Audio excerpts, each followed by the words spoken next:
Oh, the stream. What can I say about it? It's pure magic. Something ethereal.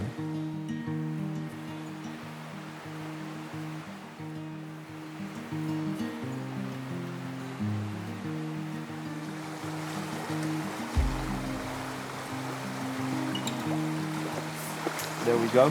That's a good fish. Ooh, ooh.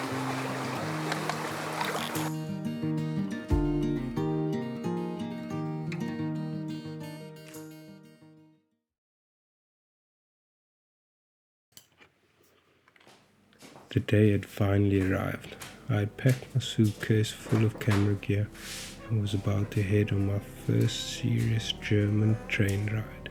9 hours to a destination I had heard about only via text messages and phone calls over the past few months. Um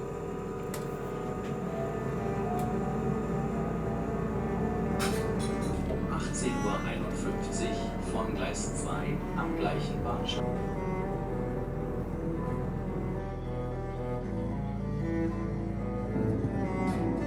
We made it. First time on camera. Fishing. And that was the first time I met Kirill. First time I got to see, through my eyes and the lens, a man who cared for and loved the stream.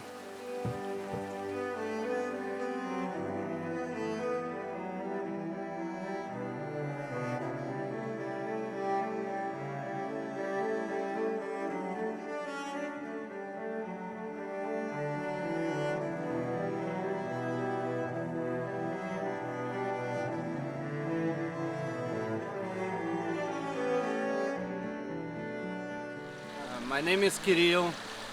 I'm a leaseholder of a section of that river. I learned to fly fish in Ireland. I lived 1 year in Ireland, and there everybody fly fishes. So the Irish taught me how to fly fish with the dry fly. We were fishing limestone lakes from a drifting boat, and I was hooked. Back home, I was looking for opportunities to fly fish. So I was driving to places in Western Germany and Luxembourg, far away, day tickets. I really enjoyed it. But then I found out about this trout stream just next to my home.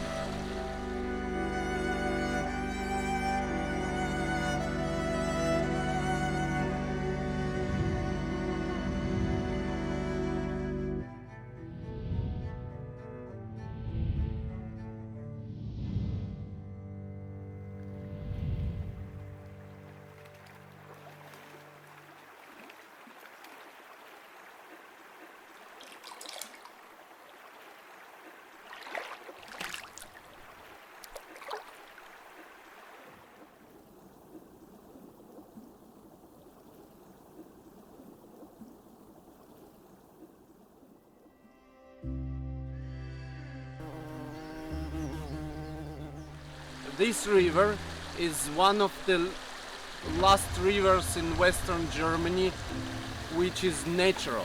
There are no roads, no dams, so the brown trout population is wild and well established. So you know nobody stocked it, and they were born and grew up in this river.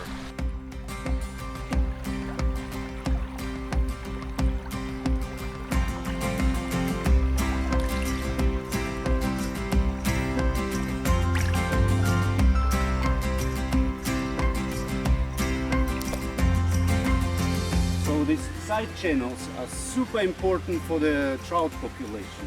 This is actually the secret why the wild trout population is so plentiful, because the trout offspring would live in the spring, they would live in these little nurseries and grow. Once they are big enough, they move back into the river.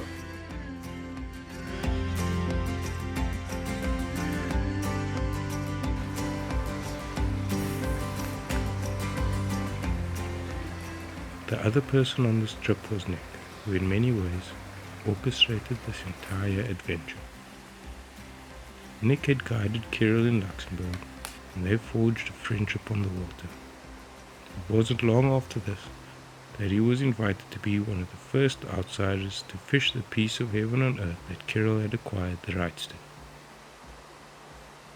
Knowing that I was on the lookout for a story to tell, Nick and Kirill reached out to me, and the rest, as they say, is history.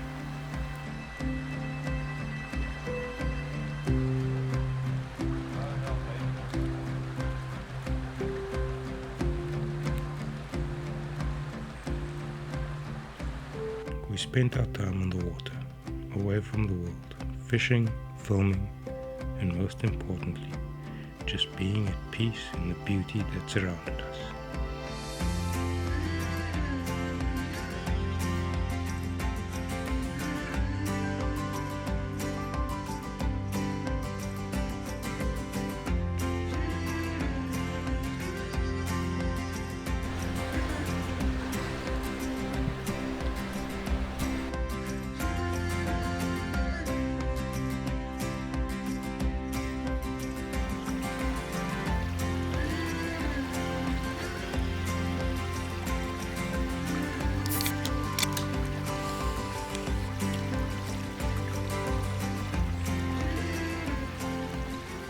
Nick had fished the stream on a few occasions, but there was something else on his mind.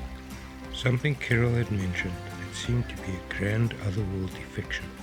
A tale of a tiny tributary, so thin that in sections one could cross with just a step, dotted with pools, and hiding secrets.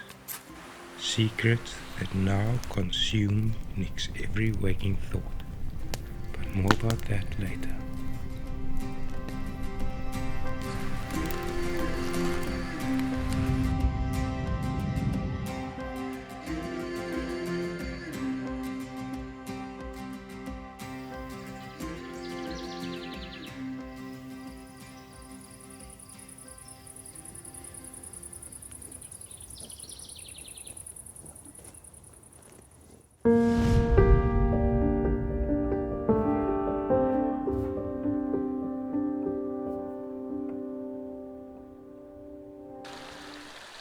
Back in the 60s, people in Western Europe started to exploit the nature heavily. They started to build dams, they started to build chemical production by the rivers.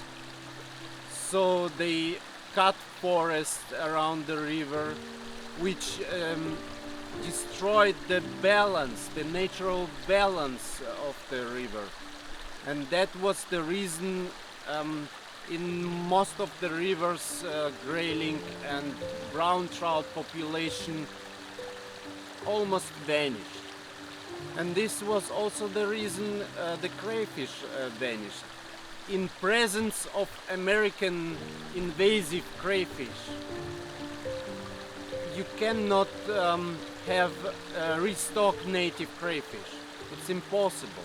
The American crayfish have this virus they are immune to. But once you bring it to native crayfish, they will die. They have no chance to survive. So first thing you do is you have to make sure there are no American crayfish in the river.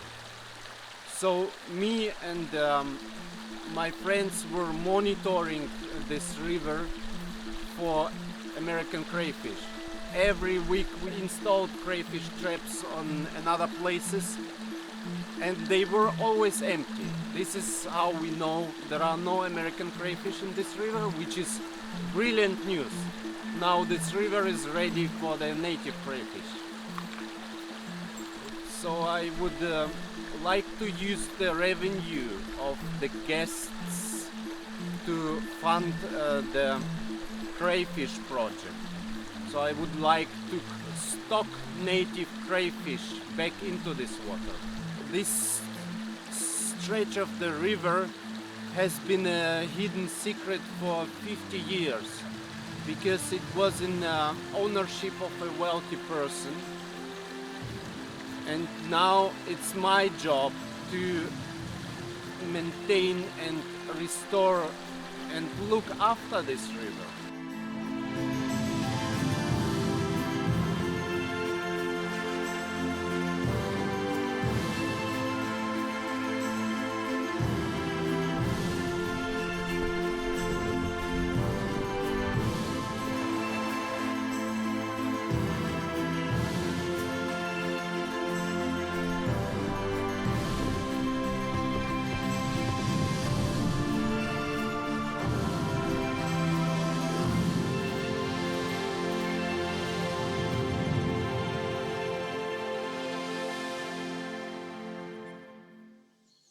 On the final morning of our trip, the only thing left on Nick's mind was the story Kirill had told us. So I was just exploring, casting, so I was catching small trout. I was happy seeing actually trout in this small creek, and then all of a sudden I caught a 35 centimeter trout. That's where I knew there are also bigger guys around. I saw this huge head coming off the water and trying to grab my fly, but this guy was so big he wasn't able to turn, so he missed my fly. The only thing left for us to do was to go searching ourselves.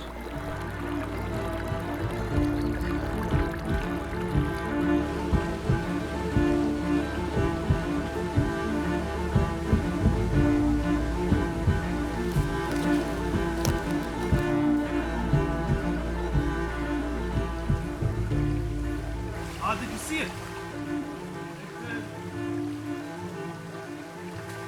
Oh, it's a good fish too.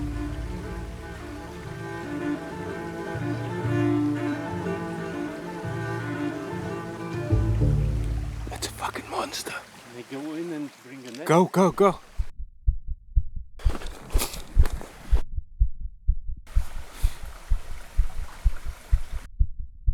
There's a cave in there and went into this cave. Just quickly, I'll nurse him up.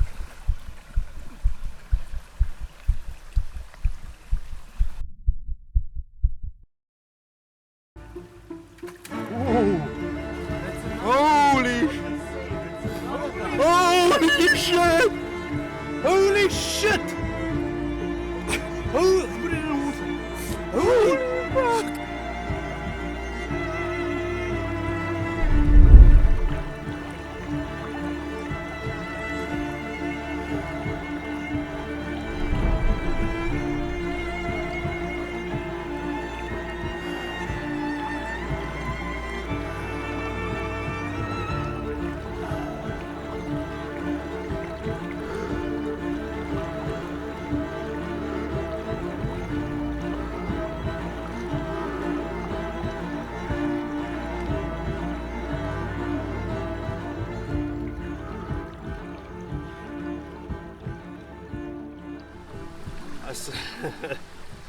It still feels unreal. It's like a dream come true, you know, like this is now something etched in my memory forever. I don't think I will ever forget this fish.